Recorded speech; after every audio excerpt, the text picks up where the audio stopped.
Hallelujah. इस बहन का नाम निशा है और ये बहन फिंदर की रहने वाली हैं। इस बहन की गवाही ये है कि ये बहन एक दो हफ्ते पहले अपने मायके में थे, तो वहाँ पर बुधवार के दिन परमेश्वर के दास ने नाइट मीटिंग रखी थी। उस नाइट मीटिंग में परमेश्वर के दास ने प्रोफेसी की कि किसी के जो बाल है वो शैतान चुरा रहा है, किसी के जो बाल है वो चुराए गए हैं।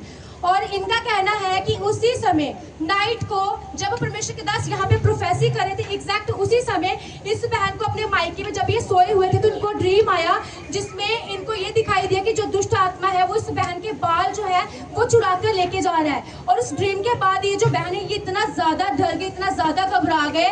तो उसके बाद इन्होंने अपनी मम्मी को बोला कि आप मेरे साथ सो जाओ, मुझे डर लग रहा है।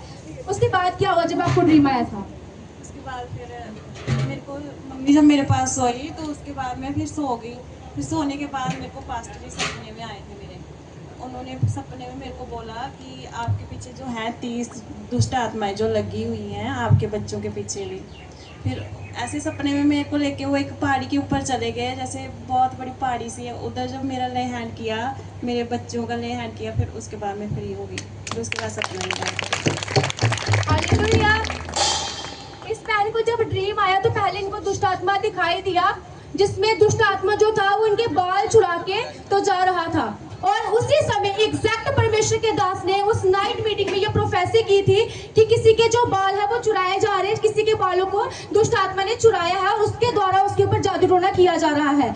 और उसके बाद जब इन्होंने अपनी मम्मी को अपने पास सुलाया कि मुझे डर लग रहा है, ये बहन बहुत ज़्यादा घबरा गए थे। उसके बाद जब ये सोए तो इनको ड्रीम आया और ड्रीम में परमेश्वर के दास इनको दिखाई दिए और परमेश्वर के दास इनका हाथ पकड़ के इनको एक पहाड़ की तरफ लेके जा रहे थे और इनको ये बताया परमेश्वर के दास ने कि आपके पीछे 30 दुष्ट आत्माएं जो है वो लगी हुई हैं आपके और आपके बच्चों के पीछे, जिस कारण मतलब ये जो बहन है ये थोड़ी सहमी से रहती है। फिर उसके बाद जैसे ही परमेश्वर के दास इनको पहाड़ के ऊपर लेकर गए, वहाँ पे परमेश्वर के दास ने इनके ऊपर ले हैंड किया और उस ले हैंड के बाद से इस बहन को परमेश्वर की सामर्थ्य ने छुआ और ये जो बहन है ये उसी समय हील हुए। मतलब इनको जो डर था, इनके मन में जो घबराहट थी, वो उसी समय इनको छोड़ कर गई और जो दुष्ट आत्माएं थी वो भी इनको छोड़ गई और सारा का सारा जो जादू जो बालों के द्वारा किया गया था वो नाश हुआ। इस डिलीवरेंस के लिए बहन परमेश्वर का और परमेश्वर के दास का धन्यवाद करें।